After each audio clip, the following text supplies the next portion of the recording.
So, Becca and I want to start off today's episode with a topic that we personally have been coming back to a lot lately, and both with our own businesses and with a lot of our clients, actually.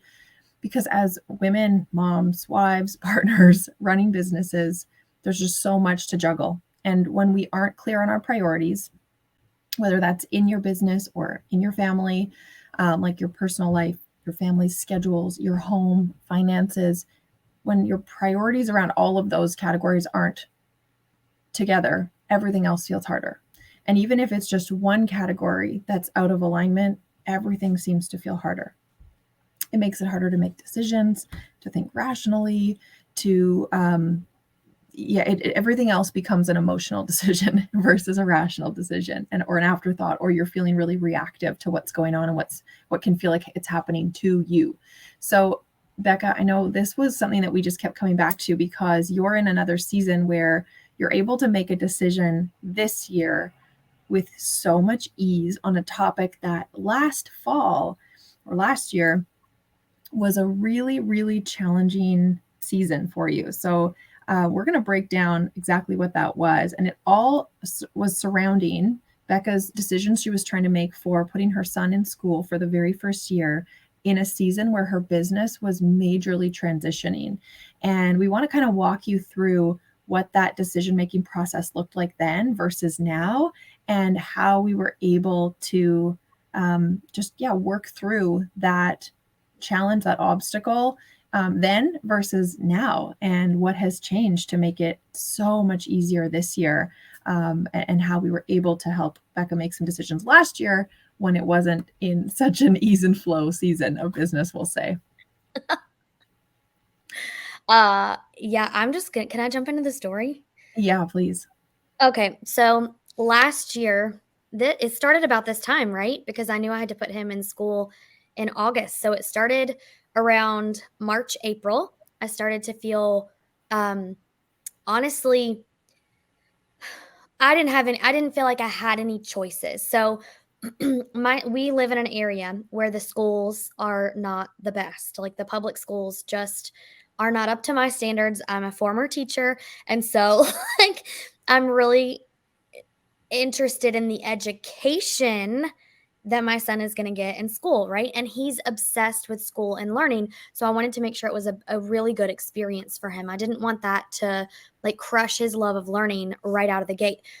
And so I I was like, I put him in several lotteries for several charter schools. I put him in lotteries for some of the magnet schools here in Charlotte, and it was a no-go on all of those things. And I thought, okay, I'm just going to homeschool him. I don't have any choices. I'm just going to homeschool him, which would have been an option if my business also did not feel very hard at the time. So, what I was trying to do was like compartmentalize these two things. I am growing this business. We're transitioning big time over here. So, things are not like in gear. I'm feeling like I have to shift all the time. Um, and on the other side of this, I'm also majorly in decision making about my son's education, and well-being, really, not just his education. I was really concerned from what I'd heard about this neighborhood school, um, like if he would suffer at this school, like if there would be really big issues in the classroom or in the school in general. Um, I was trying to compartmentalize those two really hard, sticky parts of my life when they were so intertwined that I could not make decisions about my son because my business felt so hard. I couldn't make decisions about my business because I was so stressed about the situation with my son and his schooling. And so I will never forget this. I called the school and I asked them some questions about registration, and the meanest man on the planet answered the phone. He was so rude, and he worked in the school front office at an elementary school. And I immediately hung up with him, and I messaged Marley and I was like, "That's it. I'm homeschooling him. I'm not sending him to a school with someone who's that mean in the front office for elementary school kids." I was spiraling hard. I felt like crying every day because nothing made sense. I couldn't make a decision anywhere in my life, that my house felt hard, my decision with the schoolmate felt hard, my business felt hard, money felt hard all of a sudden because all of these other things were like, I literally felt like I was in a tornado of indecision. And if you know me, I'm very type A. I am very like, great, made a decision, move on, let's go. I don't like to stay in limbo very long. I don't like my friends to stay in limbo. I don't limbo is not my jam. And so Marley basically was like, get on Zoom, let's chat. So we got on Zoom and I'm going to let you take this part of the story over because I don't even know that I remember. It's like I blacked out part of this because I was so upset.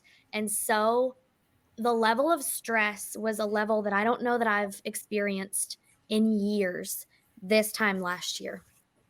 Yeah, I mean, I don't remember the specific conversation because we had many conversations over, the course of quite a few weeks, even maybe even a couple months. But I remember what it came down to was, I mean, luckily I had been working with Tiffany Mast on emotional intelligence for the entire year of 2022. So she taught me the difference between an assumption and an assertion. And an assumption is obviously you assume something. For example, that this school is going to have mean teachers and it's not going to have a nice environment and it's not going to be a good fit for him or for us. And, there's all these problems. These are things that you had heard from other people and that you had made, you were making both assumptions, and based on the information you were getting from other people, you had made a lot of assertions like this school is mean, or not maybe that, but this school has, not kind staff, or this school is going to have a lot of troubled kids, which is going to be really hard for my sensitive little guy, or this, those were all things that you had decided were assertions, that they were true, but they were actually more of an assumption. So in your mind, they felt like fact assertion. This is true. But in reality, what I was able to, because of the skills I had been working on, bring to the table was, are these really true, or are these assumptions you're making? And even just saying that to you, obviously, like, you're so level-headed, you were like, oh, okay, yeah, you're right. So that was like a big aha moment there. It was also a lot of all or nothing mentality, right? Which happens to us when we're in a season where we're lacking control. It's either put him in a terrible school or homeschool him. And that was the only options. Now I'm going to do it now, or I'm never going to do it. And another thought I brought to the table was, well, what if you just put him in the school and see how it goes, and you could always pull him out after 3 weeks? Like, there's nobody can tell you can't take your kid out and go to a different school or homeschool if it's not a good fit, once you actually try it and see for yourself. And that even comes into our business, right? Like, how do you know you're not going to like running a group program? How do you know you're not going to like offering intensives? How do you know you're not going to like doing sales calls or only selling? And like, there's so much to business and making decisions that comes from experience and being open to trying things, just like when we're managing our homes. And this is what we come back to all the time. Like, there's no real way to separate and fully compartmentalize home life versus business life when you're an entrepreneur and you're building a business in your home, in the place that you live. And so that was a big part of our conversation, was like, okay, so there's a lot of unknowns here that we have decided are true. So let's just decide that none of them are true, but we'll keep them in our back pocket and trust that, okay, there's these thoughts, these fears, these worries, but what could we do to both help you move through this season and make sure that your son is in a place that you're going to feel confident and happy with, and then be able to make decisions from your own experience to move forward from. So I know that business at the time didn't have the cash flow that you wanted to be able to support your family and be able to also split your time now between teaching him at home and running and growing your business. Your product suite wasn't at a place that you were excited about. You weren't sure exactly what route you were going to run with your offers. And just how, and then just your priorities. Like, you weren't clear on what to prioritize there between, like, do I take care of my son or do I take care of my business, is what it felt like you were having to choose between. So, Yes.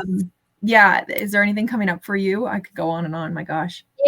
It looking back, I didn't know that I felt this way at the time.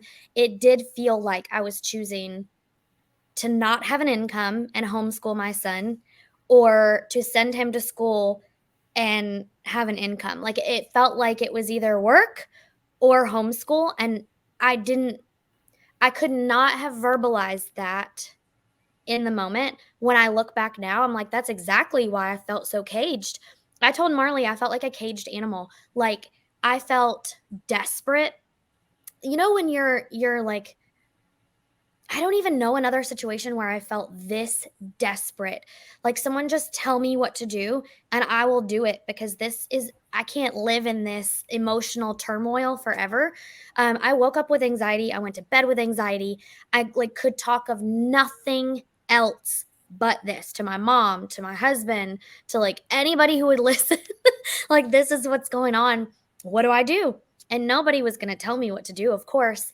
Um, if we fast forward to all and like 365 days later, I am back in the exact same position.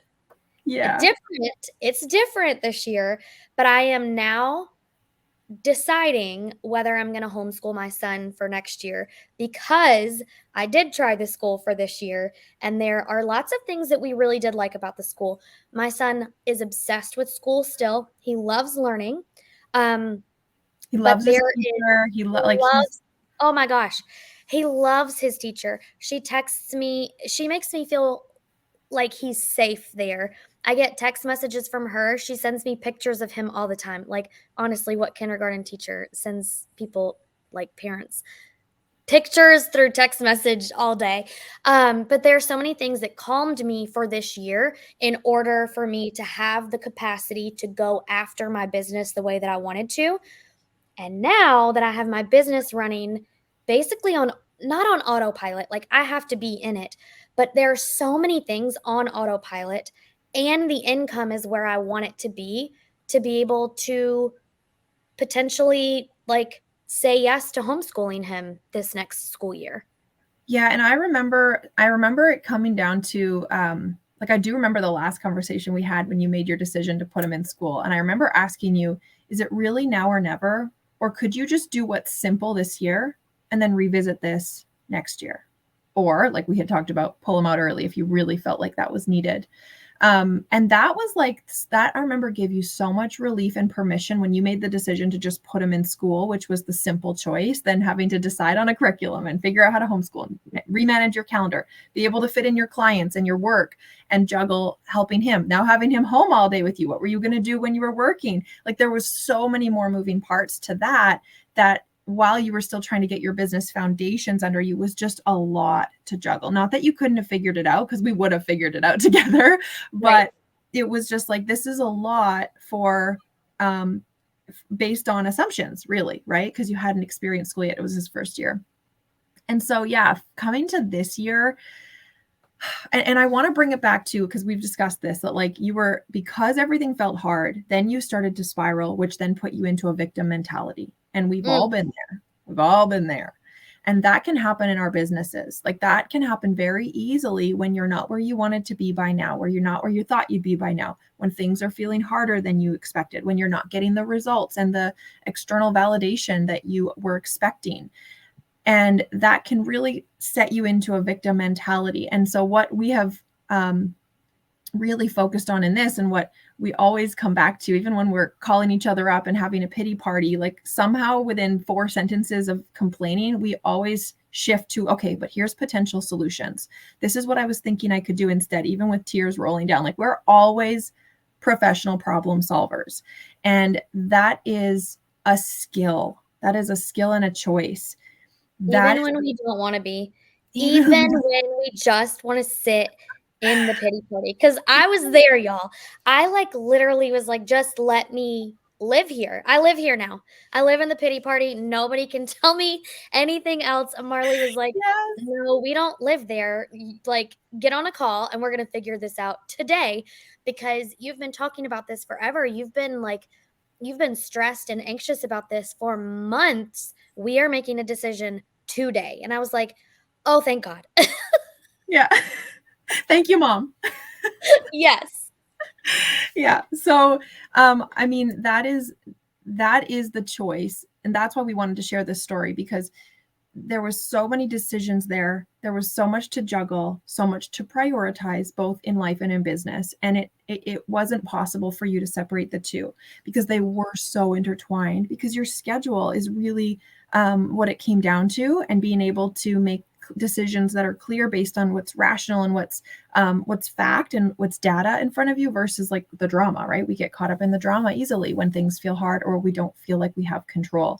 So we focused on what's possible, right? Putting him in, maybe taking him out, putting him in this year, revisiting next year. And so fast forward, like we're next year now. And you brought up to me this very week that you were looking at potentially homeschooling him, that you were looking at other schools that you could maybe shift him to, but you're not sure that it's looking so good to get him a spot because they fill up so quickly.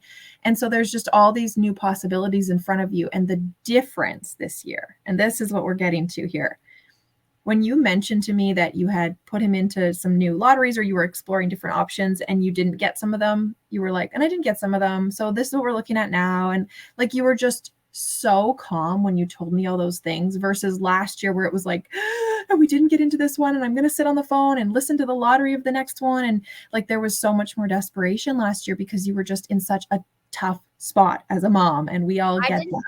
I didn't even listen to the lottery this year. Yeah. I waited for the email to come. I was like, it's going to be the same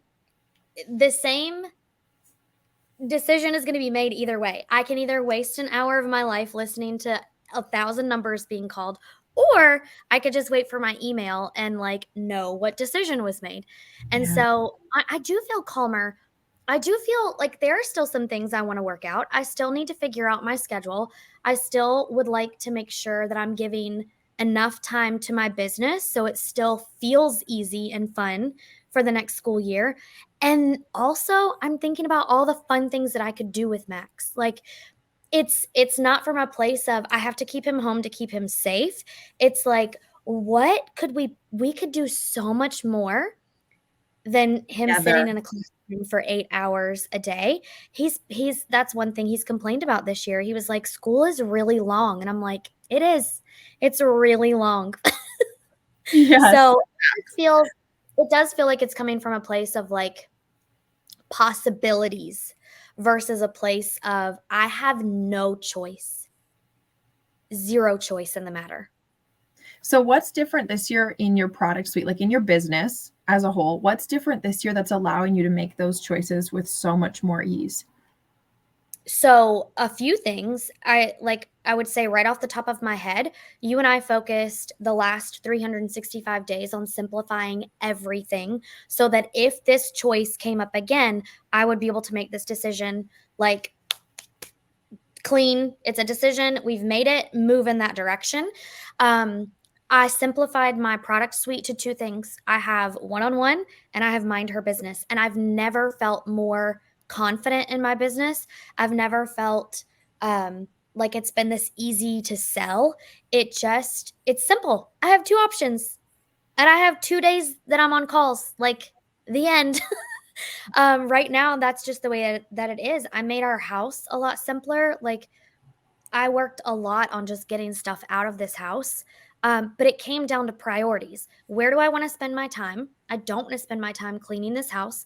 I don't want to spend 40 hours a week working my business.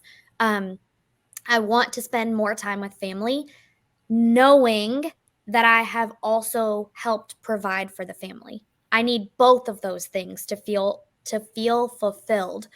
It cannot be one or the other for me.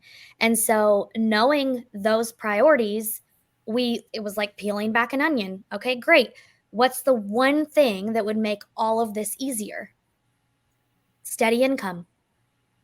Okay. How are we going to get to steady income? I don't like what I'm selling right now. Great. What do you want to sell? I would like to sell this. Perfect. Let's put it together and let's put it out there. We literally worked backwards into the thing that felt like it was holding me back. And once that was fixed, everything has felt easier. Our life is not perfect still. I still have to make hard decisions. I still have to be in my business. I still have to make hard decisions with my kids. Like, are they going to go to school? Where are they going to go to school? We still have things in the house that break like any other person in the whole world. It doesn't feel life altering this year because last year it really felt like I was standing by myself and someone took like a fire hose and was just like spraying me with all the issues, and I had no way of knowing like how do I make it stop? How do I make it stop so I can take a breath and like make a decision one way or the other? Um I don't ever want to be back in that place. I feel like, life happens and there's potential for me to be back in that space. The difference is having the skills and the mindset that this is not the end. I have choices and I can make a decision to make this easier is a powerful place to be. It's a powerful place to be. Yeah. Yeah, being able to ask yourself really powerful questions. This is something that I come back to a lot, and being able to ask yourself the same question multiple different ways. It's like this sneaky little hack that you can ask yourself the same question, but with two different ways of putting it, and somehow you'll pull completely different answers out of yourself. And it's sometimes that you need both of those answers to be able to figure out what you're really wanting. So being able to ask yourself, what would make this easier? What do you really want? What would, like, being able to work through the priorities of what would be the one thing, if that was in place, would be the domino that would allow the house to feel easier, the homeschooling decision to feel easier, the schedule to feel easier, the time with family to feel easier, the cash flow that you want to feel easier, the being able to take time off with your family and do more with them. What would make that all easier? And so those questions, being able to get down to the root, is what we shifted your focus to last year. Let's simplify all these decisions you're making and take the easiest route. Shift into that one thing, which was getting your business to a really consistent, sustainable place, and making sure we're prioritizing your energy, which is the things that make you excited to show up in your business. What do you want to sell that's going to make you excited to show up in your business? How do you want to coach your clients that will make you excited to show up every day? That was the domino that got you to this new place this year, where suddenly these decisions about school and your kids all feel so much easier.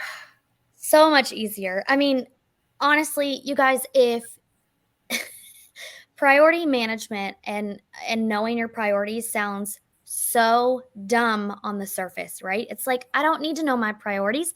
I need more income. The income cannot come easily and sustainably if you don't have that awareness of your priorities. And so, what Marley's natural gift is, and she can do this for herself too, not just for other people. We just went through this with her last week.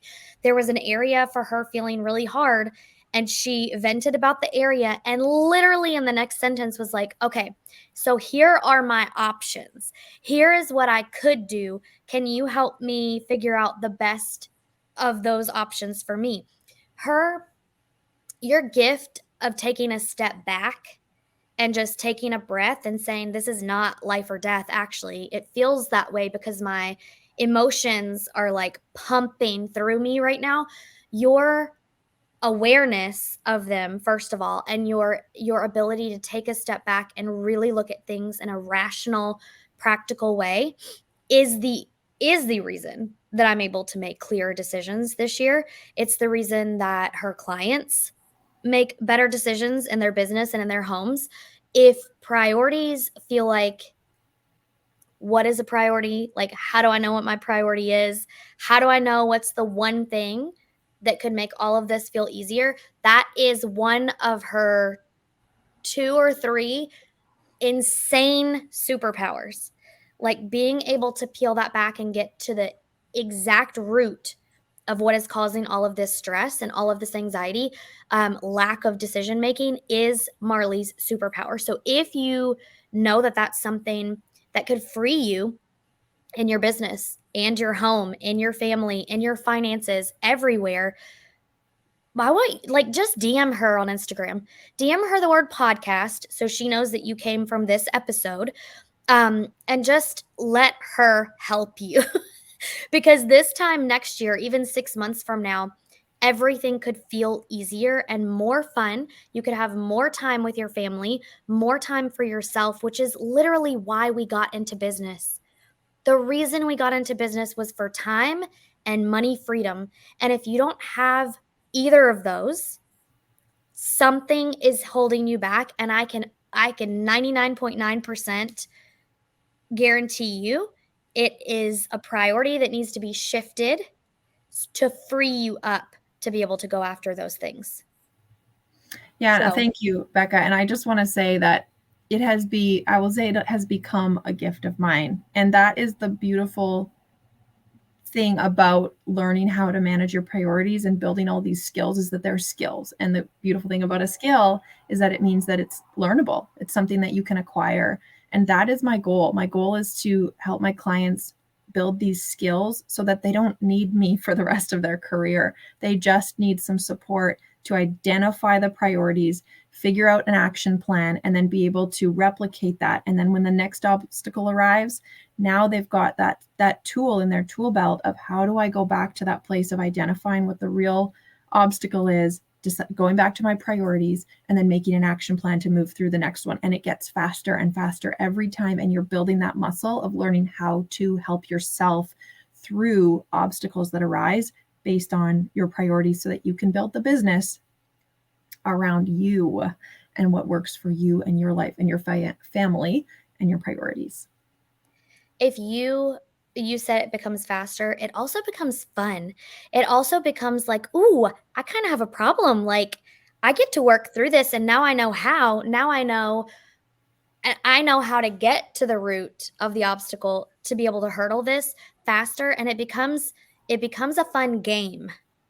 And I think when you get to gamify it, when it becomes a game, you have reached that level of skill mastery where now you can go teach your own clients some version of priority management or getting to the root of their hurdles. Um, I would just encourage every single one of you listening, there is a sticking point somewhere, because we all have them because we're humans. Just DM Marley. She's a real human who loves this sort of thing. She Loves. like, it's annoying some days how much she loves for me to come with an obstacle. DM her the word podcast and just start a conversation and let her help you. I'd love to hear from you.